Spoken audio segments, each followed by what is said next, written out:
Hey everyone, and welcome back to the channel. 2023 has come to a close, and I have to say it was a fantastic year for new movies. I was able to check out 45 new releases, and I wanted to share my top 20 favorite movies of the year with you. Before we jump in the list, just a couple things. Obviously, I wasn't able to check out every movie that came out last year, and there's some that I still really want to see, but I just missed them in theaters, they're not on streaming yet, or they're still in very limited release. I'll throw a few of those up on screen so you have an idea of what I'm really hoping to see the first few months of 2024 yet. And second, this is my personal top 20 of the year. This is not what I think is the top 10 best movies overall. This is my personal favorite based on how much I enjoyed the movies. So, let's jump into the list. Number 20 is the first of a few comedy movies that made my list, Joyride. 19 is David Fincher's The Killer. 18 is Wes Anderson's Asteroid City.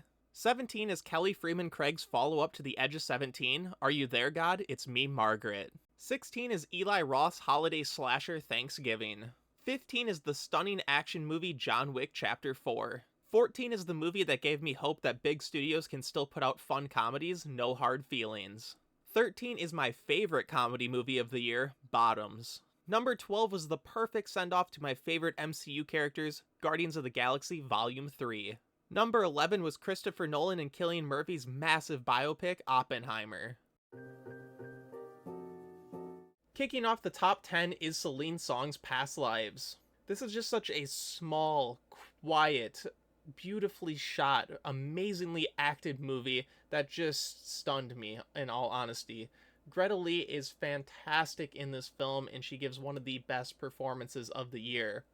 I think what this film does exceptionally well is it captures the human experience extremely well. Even though I've never personally gone through the issues that the characters in this movie face, it was very easy to link it back to personal experiences and relationships I've had in the past, and the emotional highs and lows and roller coaster that those types of situations can take you on.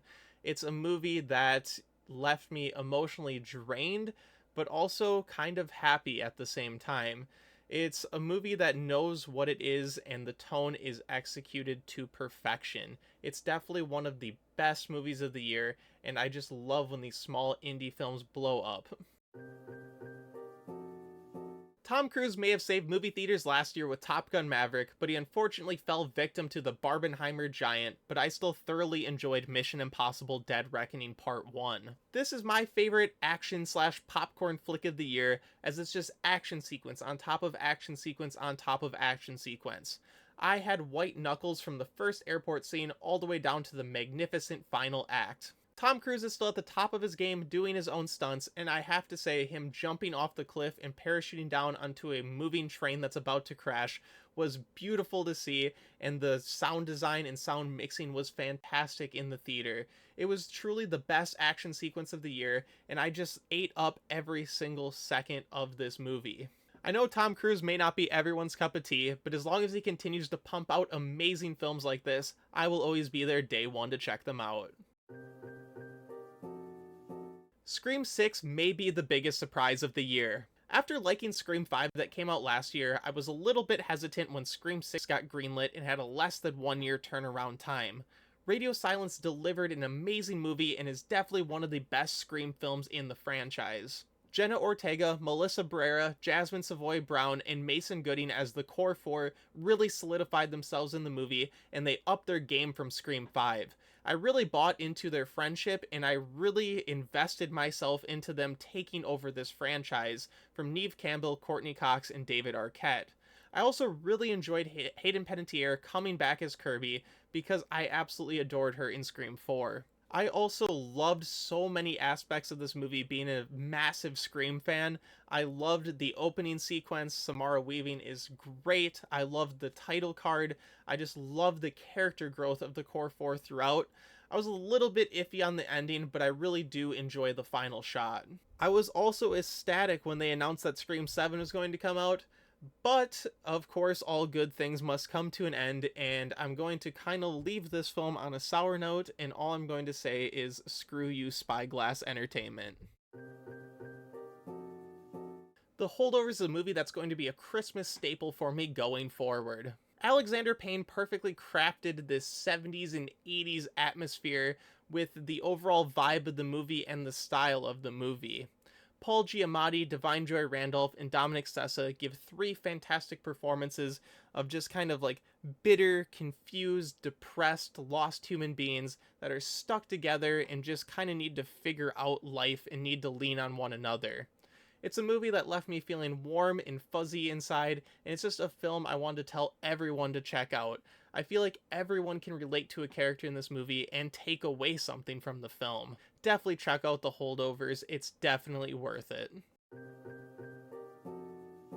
If you told me at the beginning of the year I was going to have a superhero movie in my top 10, I probably wouldn't have believed you, but oh my god, Across the Spider-Verse is mind-blowing. Obviously, Into the Spider-Verse had some of the most fresh and inventive animation we have seen in quite some time, but they cranked it up to 11 in Across the Spider-Verse. From Spider-Punk to the scene where we see hundreds of variations of Spider-Man all chasing Miles Morales, it is just a visual feat that is pure eye candy.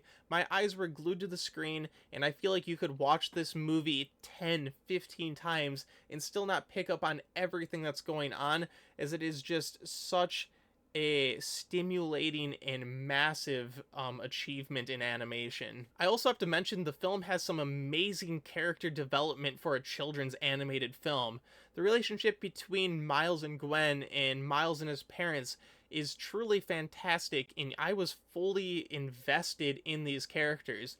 And that's just something I haven't felt with animation in quite some time, so I just have to give the movie massive props for, stacking a fantastic story on top of some of the best animation I've ever seen. It has definitely been a while since an animated series has hooked me like this, and I cannot wait for part 2 to come out soon. Kicking off the top 5, it's Barbie. I think my favorite part about Barbie is just that this movie exists.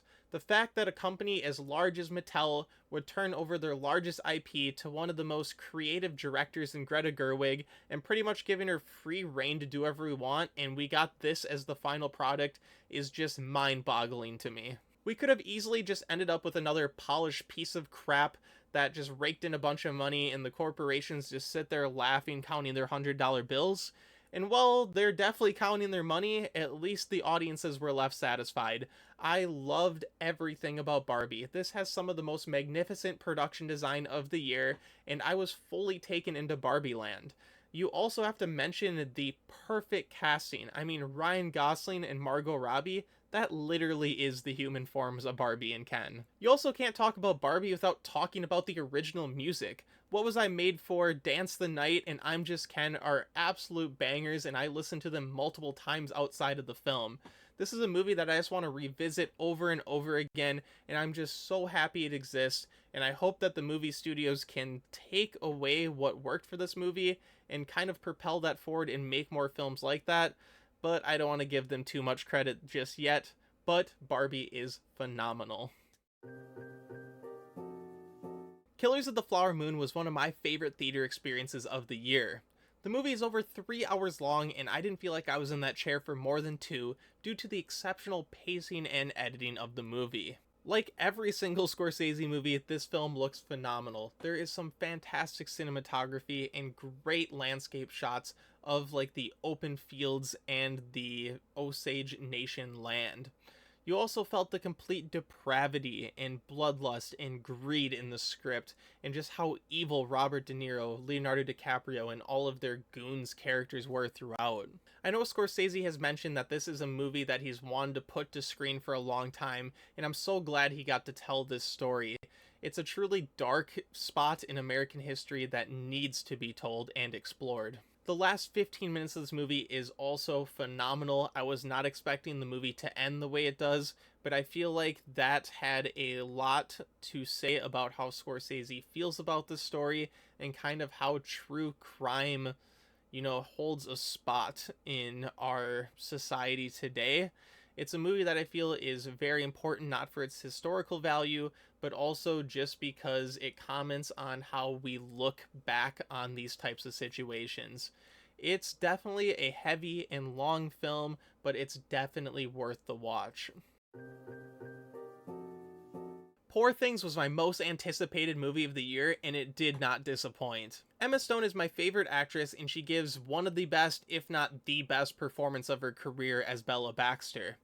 Watching her body language and spoken language progress throughout the film, as she starts off with a baby brain inserted in her and then fully developing her like thoughts and personality, is truly one of the most interesting character arcs I've ever seen on the big screen. Mark Ruffalo and Willem Dafoe are also fantastic in this movie. Mark Ruffalo gives a performance that's unlike anything I've seen from him before. He's very brash and in your face and rude, and I absolutely love seeing that sort of performance out of him. Yorgos Lanthimos does his typical Yorgos Lanthimos things, breaks out the fisheye lens that I absolutely love, and he has this movie looking stunning. The world around Bella is phenomenal. I love how the weird symmetry of the buildings look, the weird transportation methods, and just kind of how all the characters interact with one another. I couldn't think of another director that could tackle such a weird and interesting story while also adding in kind of the more vulgar and explicit elements the film explores. Poor Things is by far the most unique film on this list, and I really can't think of another movie to even compare it to. It's a film I'm going to revisit multiple times in the future and just take in different things and just enjoy the amazing spectacle that was created. It truly is one of the best films of the year. Number 2 for me is Justine Triet's Anatomy of a Fall. I am a huge fan of courtroom drama movies and also movies that take place in one location or a limited number of locations. Kind of think of Rear Window, 12 Angry Men, or Women Talking.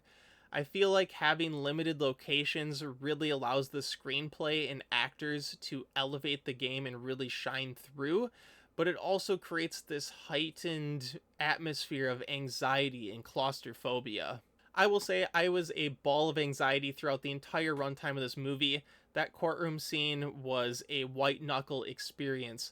The way that Sandra Hüller portrayed the stress as she was swapping between languages and basically pleading the jury to listen to her and just understand what the relationship meant to her and how something like this was not something she would do on her own was just absolutely enthralling, and I loved every single second of it. Sandra Hüller in this movie is phenomenal. This movie wouldn't be as great as it is without that fantastic performance. And honestly, this movie just left me drained. I was sitting in the theater just kind of reflecting on the film even after the credits stopped rolling.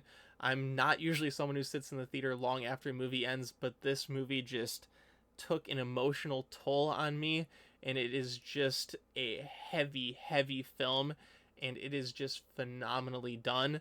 If you love any sort of murder mystery, courtroom dramas, single location films, you need to check this movie out. It is just a fantastic film from top to bottom and deserves all the praise in the world. And my number 1 movie of the year is Todd Haynes' May December. I've seen this film twice now, and I still have a hard time putting it into words why I love this movie so much. I think I really just enjoy how it's 3 intertwined character study storylines that just lead to this like jumbled mess that leaves you with a range of emotions from hope to absolute depravity. I also really like how the story explores tabloid culture and kind of people's obsession with the taboo. I think the film really does a great job kind of exploring why that can be a bad thing when someone gets sucked into it. And I think the film also has quite a bit to say about, abuse and people who suffer from abuse. Charles Melton, Natalie Portman, and Julianne Moore give 3 of the best performances of the year. Natalie Portman has a monologue at the end that just absolutely blew me away and left me feeling so uncomfortable, along with the final shots of the movie as well. Charles Melton gives one of the most subdued and devastating performances of the year. It's hard not to feel for him and just kind of understand everything that he went through. And Julianne Moore plays one of the most intriguing and batshit crazy characters of the year. It's just, you just feel gross kind of watching her throughout the entire film's runtime, and just every single thing she adds on to the information that you gather throughout the entire film just leaves you with more and more uneasiness until the ending, once again, the final act, where she just kind of dumps even more information, and you're like, oh, this is even more messed up than I thought. This is really just the movie that has stuck with me the most since I've seen it, and even though I've seen it twice, I want to watch it a third time, I want to watch it a fourth time, and I just think it's one of the most interesting films I've seen in quite some time. I don't think it's going to be everyone's cup of tea, but for me personally, it is my number one movie of 2023. I want to thank you for checking out my top 20 movies of 2023. What do you think about my list? What are some of your favorite movies of the year? Let me know in the comments down below, and while you're down there, drop a like and subscribe to the channel. It goes a long way in helping me out. Thank you, and have a good one, everybody.